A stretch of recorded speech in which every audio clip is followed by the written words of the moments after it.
So there I was, 20 years old, standing on the lawn of a courthouse in Clayton, New Mexico, wearing khaki pants and a sweater. No white dress, no family, no celebration. Just me, a man who I thought loved me, and a marriage certificate that I thought would finally make me enough. I sent a wedding announcement to the newspaper in my hometown where my Mimi worked.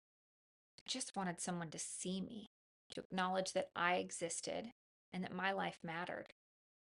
Maybe, just maybe, I'd finally done something right. But here's what I know now that I didn't know back then. I was repeating a pattern of seeking validation in all the wrong places, a pattern of believing that if I could just be perfect enough, the perfect girlfriend, the perfect wife, the perfect daughter, then someone would finally choose me. This is Perfection Hangover, and I'm your host, Melissa. This podcast is for every woman who's ever felt like she is not good enough. For every woman who has chased perfection only to find herself exhausted, empty, and still searching. Today I'm sharing my story, not because it's perfect, it's far from it, but because it's real. And maybe it will help you see that you're not alone.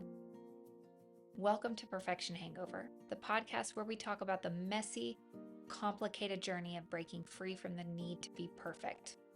I've spent most of my life trying to earn love, approval, and acceptance by being something I thought everyone else wanted me to be.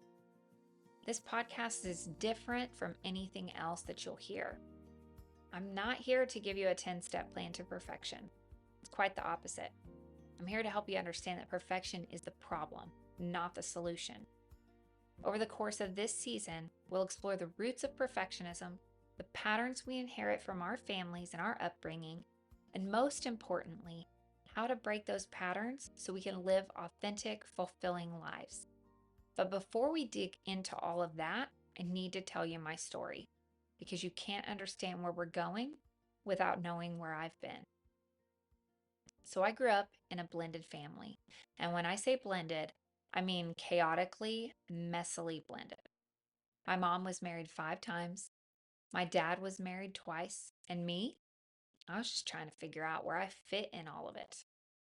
My parents were not in love when they got married. My mom became pregnant with my brother when she was 16, and her mother, my grandma, pretty much forced her to marry my dad. They gave birth to me a few years later, but the marriage did not last. I mean, how could it? It was never built on love to begin with. After my parents divorced, my mom married my first stepdad. He was the man she'd really wanted to marry when she was 16, but her mom wouldn't allow it. Maybe she thought this was her second chance at happiness and true love, but he was my first introduction to physical abuse. I remember being hit for the last time with a vacuum cleaner cord. I remember the fear, the chaos, the constant feeling that if I could just be good enough, quiet enough, perfect enough, maybe it would stop. We lived in a trailer park and we were poor, poor as dirt. Our family was the black sheep of my mom's side of the family. My parents didn't just drink and smoke weed. They kept a pot growing lamp in our half bath, which was locked at all times, but we still knew about it. I learned early on that our family was different, that we were like less than. But here's what I didn't understand back then. I was absorbing a message that said that I wasn't worthy of stability, safety, or unconditional love. And that message would shape every decision I made for the next 2 decades. My mom eventually left my stepdad, and I thought she'd reached her breaking point. I thought that maybe things were going to get better. I was actually excited.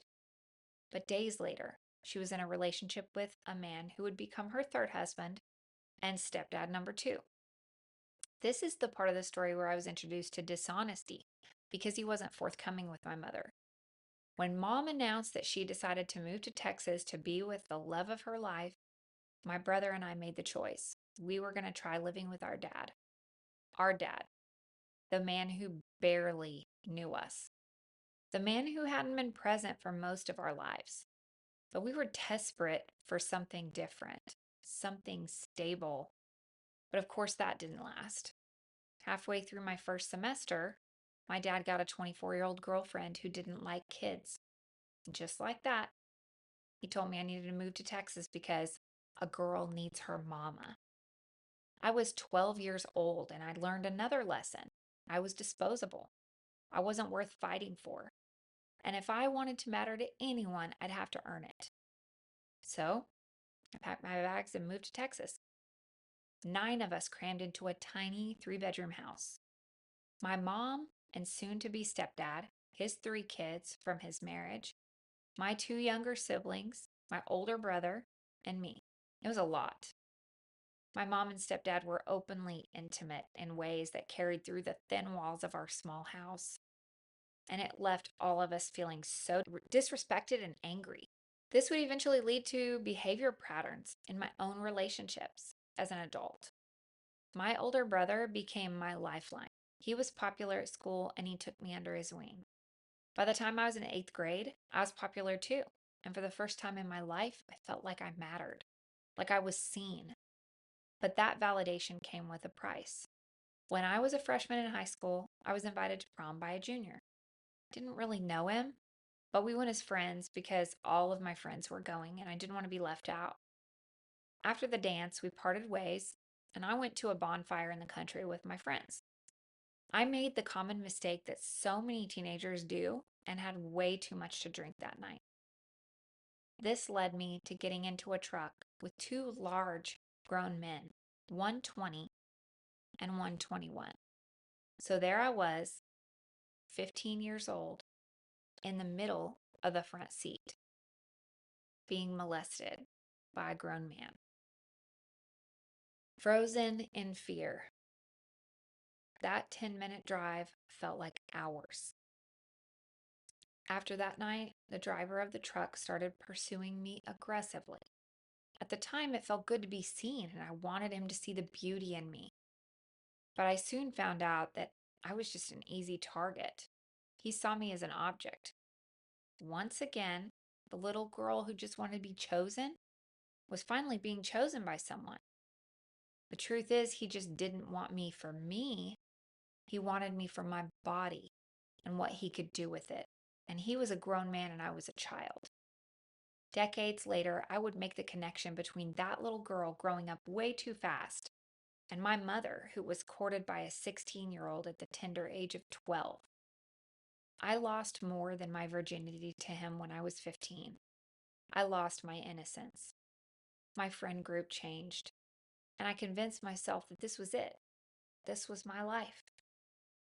2 weeks before my senior year, my mom shared that my family was being evicted and moving an hour and a half away. She gave me the choice, though.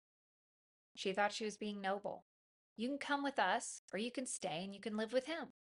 Mom's pattern was to rely on men to support her. So my mom saw nothing wrong with leaving her 17-year-old alone with a 22-year-old man. So I chose to stay. Not because I loved him, but because he was the stability that I needed in order to graduate with my friends and prove to myself that I was enough. After graduation, I chose to go to college back in Oklahoma. The long distance relationship would have never worked, so we went our separate ways. This was my first sense of freedom and independence, true freedom. I was paying for everything myself. Because I graduated with honors and had no money, I received Pell Grants and scholarships, but I was still responsible for paying for the deficit. I paid my own rent, my car payment, my insurance, whatever money I could scrape together from working. I was truly taking care of myself the best that I knew how. College was supposed to be my fresh start, but instead, it became a place where all of my unresolved trauma came pouring out. I started drinking a lot to cope. I was trying to fill the emptiness inside of me with anything, alcohol, attention, validation, but nothing worked. I just felt more and more numb. This would lead to a decision that would alter my life forever. It started at a party where I was drinking, of course, and I was interested in a boy. When he turned me down and he left the party, that's when I made the decision to get in my car and drive under the influence. A little girl chasing validation from a man who wanted nothing to do with her. Sound familiar? See a pattern? So there I was in the back of a police car being arrested and booked for a DUI, a sentence that would require me to serve 6 days in jail. That decision would start the spiral. I lost my license, which led to me losing my job. My dad sold my car, so I was stranded and alone, and I had no one. I lost all hope. Alcohol became my numbing agent. I was trying to fill the emptiness inside of me with anything. Again, alcohol, attention, validation. But nothing worked. I just felt more and more numb. My house became the party house. After one of those parties, I'd had way too much to drink, and a man stayed over. He saw that I was highly intoxicated, and he began to be physical. When I told him to stop, he refused, and I became frozen, like that 15-year-old girl in the pickup truck. Once again, being seen as a sexual object and not of any value or worth. After all of this, my perception of myself began to seriously decline. I was only seen in a certain way by people who I thought cared for me, which led to me chasing validation from strangers who didn't want me, or worse, they only wanted me for one thing. I'd lost my license, I'd lost my job, I couldn't work. Why was I even here? I felt hopeless. I was so lonely that I tried to end it all. I tried taking my own life.